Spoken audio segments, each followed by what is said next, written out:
Luka Doncic is a physical beast. Watching him play in person, it's easy to see why he's such a dominant force on the court.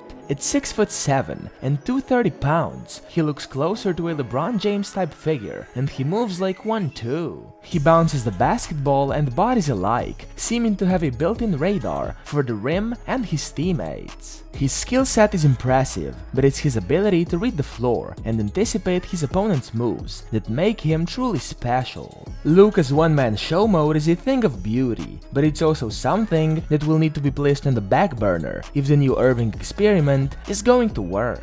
The blockbuster trade with Brooklyn that brought Irving to Dallas all but guarantees those days are gone, at least for the rest of this season. For a player of Luka's caliber to have a co-star with the same level of talent inevitably means that sacrifices will need to be made. Luka's MVP-worthy averages of 33.4 points, 8.9 rebounds, and 8.2 assists will need to take a backseat to the collective success of the Mavericks. Kyrie Irving is the new co-star in Dallas. At his best, he's more than capable of turning the Mavericks into a Western Conference contender again. But as we've seen before, Irving has a complicated history when it comes to meshing with new teammates. From Cleveland to Boston to Brooklyn, he's had mixed results. The question now, with his free agency looming this summer, is whether he can figure it out in a way that makes him want to stick around. The first two games with Irving and Doncic together didn't go well for the Mavericks. They lost to Sacramento and Minnesota, and the two stars struggled to find a rhythm. The early evidence is worth examining, and it suggests that their biggest challenge will be to avoid the your turn, my turn approach that has doomed so many superstar pairings before them. It's clear that Irving is trying to make the partnership work. In an interview after the loss to Sacramento, he said, "It's always a figuring out process when you're playing with new guys. But I think it's just a figuring out process that just takes time. I'm just an addition here to what they had going on.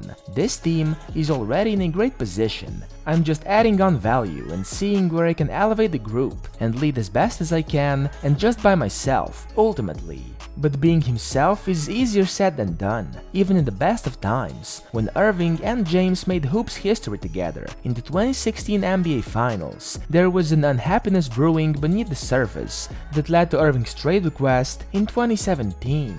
His Boston experience was even worse, with Irving swearing he was there for the long term before failing to mesh with the young stars en route to leaving for Brooklyn in free agency 2 off-seasons later. The Mavericks will need to avoid falling into the same traps that caused dysfunction in Irving's previous teams. They will need to find a way for both stars to play to their strengths while also making sacrifices for the good of the team. Irving will need to adjust to playing off the ball, as Doncic is the primary playmaker on the team. As much as the Mavs need Irving's talents, they also need him to blend in with Doncic, and that means playing a different style than he used to. Irving is an incredible scorer, but he needs to learn how to share the ball and not dominate possessions. He needs to be a team player, and that means understanding his role in the offense. He can't just take over the game and expect Luka to sit back and watch. One of the biggest challenges for any two superstar players is learning how to play together, and that's especially true for those two.